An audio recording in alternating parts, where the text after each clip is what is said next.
You want to ace that project, right? You want to make more money. Yeah, you want your clients to be super proud and happy with you. Then you need to listen to everything that I have to say in this video, like from the very start to the very end. It's so very important, and it will help you excel in that project. Like, you will so make more money, and you'll be excited that, wow, I'm so glad I listened to Olaomi. Okay, so today I'm going to be talking about risk management. I'm going to be telling you what risk management is. I'm going to be telling you why risk management is important, and I'm going to be sharing with you like the various steps involved in risk management. And finally, I'm going to be sharing like a case study on how you can apply risk management, so you know how it works really. So stay with me till the end of the video. What is risk management? Risk management is, in simple terms, risk management is simply identifying, assessing, and controlling threats, you know, that could lead to like a potential loss in your project or your business or whatever task it is that you're trying to do, right? So it's basically not closing your eyes to what could go wrong, but actually opening your eyes and being proactive in trying to find out, you know, what exactly could make my project, you know, fail. Yeah, that's simple terms, really. That's what risk management is. And risks or those threats could come from different ways. You know, it could be like natural disasters, it could be, you know, financial issues, it could be legal issues.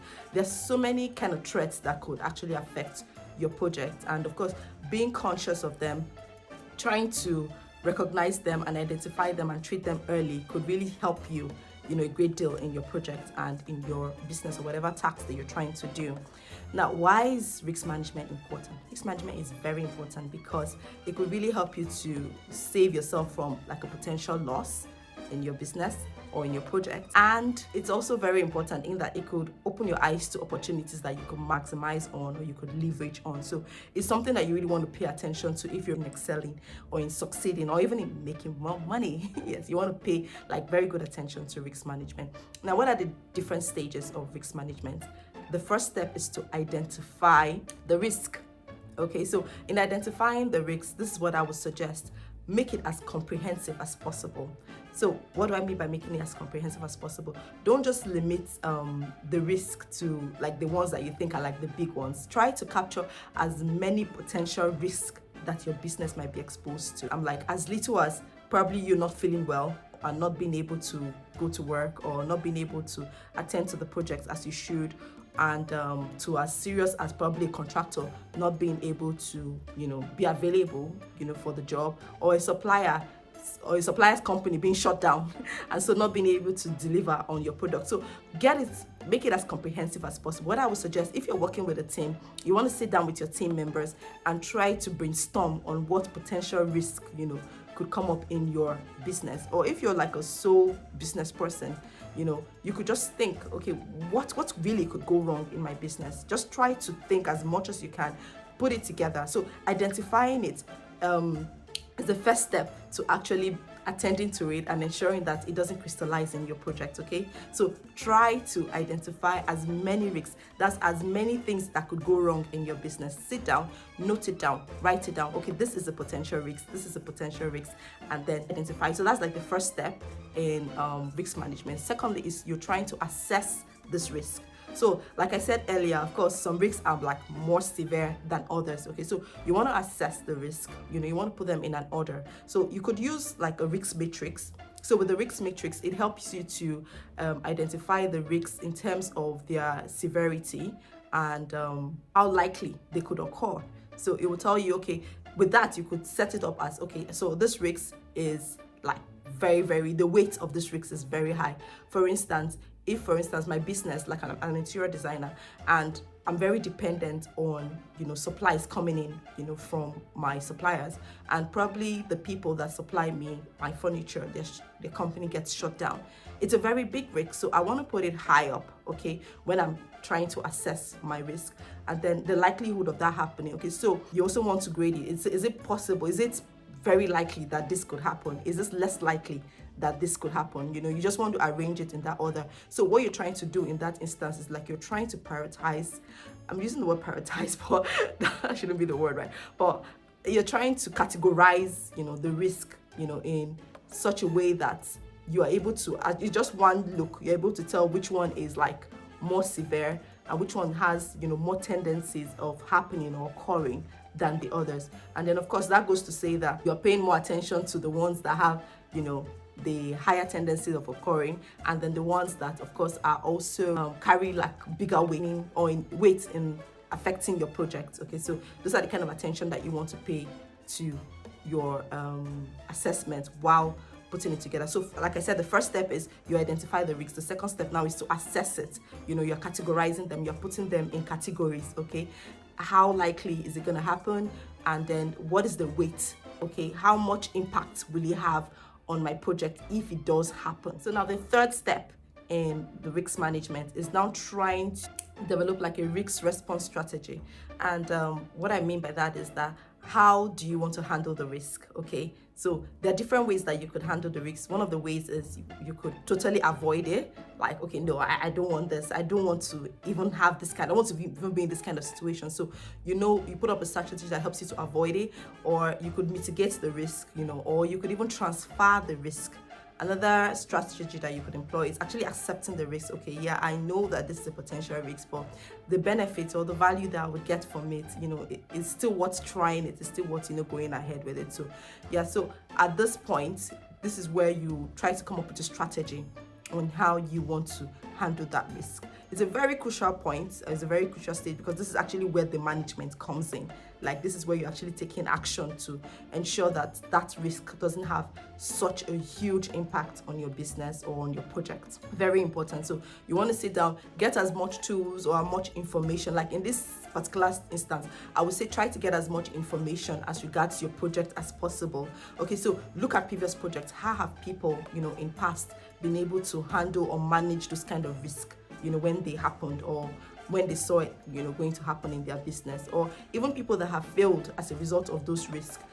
Look at it and try to understand, okay, how did they handle it, or how would they have done it better? And then in your own projects now, you begin to think, okay, this is what I can do to ensure that I don't end up like this person did, or this is what I can do so that I can get the kind of results that this person got. So you want to do like a lot of study or research on like case studies on how projects were handled. And like I said, this goes across any kind of project. So it's not limited to like interior design projects. It could be any kind of project or any kind of business that your ventures that you're actually entering.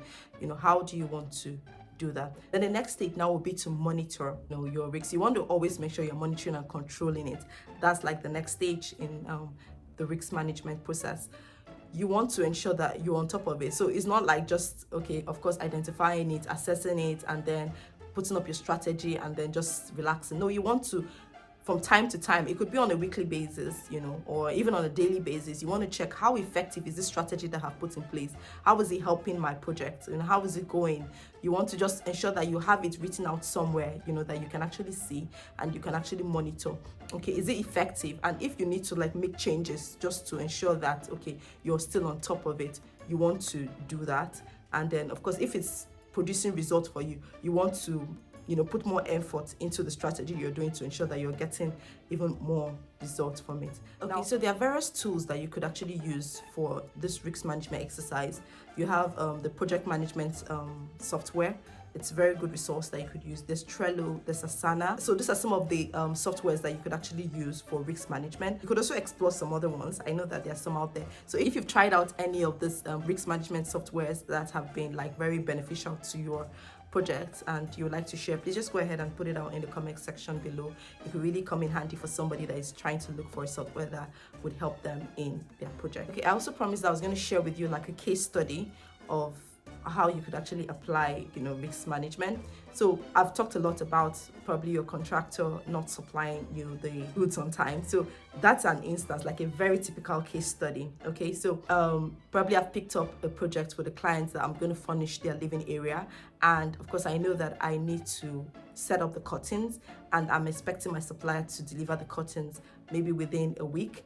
And the risks that actually I could face is that my supplier is not able to deliver that particular curtain within that week, and I know that that's the timeline that I have for the project. So for some products or for some goods that you want to get, especially if you want to get them at like very lower cost, usually you probably have to wait longer to get them, because like we all know, some of these cheaper goods are not produced except maybe you live in those kind of countries where like those mass production take place. But if you're trying to look for like very good deals or maybe at very low rates, you probably have to wait for like a longer period to get them, right? So to mitigate that kind of risk, I could look for alternative contractors or suppliers that could come in place and, you know, supply those goods, you know, if for any reason my main contractor does not or is not able to deliver, you know, in good time. So simply put, if I'm waiting on curtains, I wouldn't just depend on just one supplier, okay? Not like I'm gonna place the order in several places because I'm not sure I have that kind of money to throw around on my projects, but I want to have options available. So if so and so says they could deliver this project or deliver this curtain to me in 1 week, I could probably try to look for options, even if it's more expensive, that can deliver the curtains to me in like, let's say 2 days, just in case the option 1 is not able to deliver the curtains for me in 1 week, so that I can readily fall back to the other option that can deliver within a shorter period of time. So that's just like me identifying like the risks that could happen, and of course ensuring that I have a strategy in place to, you know, fall back on in case the first one doesn't work well. I mean, but that's just like example of how I could apply like risk management to like a business. So in whatever venture, you would actually really save yourself like a lot doing that. Now, these are some of the things I would encourage you to avoid. Number 1, don't ignore risk.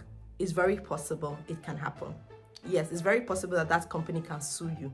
It's very possible that that client can sue you if you don't pay attention, you know, to the details of the work. So always make sure that you're paying like very good attention. Like, okay, recently I had a conversation with my partner and we're talking about some development works that we've been where we live, and I was like, why don't they just open this area? You know, they seem to be done and they don't seem to have so much work going on there.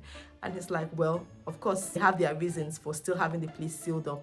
Could be that, you know, here anybody can sue for anything, so they really don't want to get themselves in a situation where somebody is saying they're traumatized, you know, by the noise that is coming, or maybe something fell down and it affected somebody or something. So those are like kind of strategies that they have put in place to ensure that those kind of risks, you know, don't crystallize, they don't actually even happen. So yeah, so there are different ways and you don't want to ignore it. You don't want to just assume that, oh, it's okay, it's fine. No, you don't take anything for granted. You don't want to take chances with your business or with your project. It's very important that you do not ignore risk. Recognize that there's a possibility that it can happen, and then see how you can ensure that it doesn't happen, or if at all it happens, you know how to handle it, you know, so that it doesn't result to like a potential loss for your project.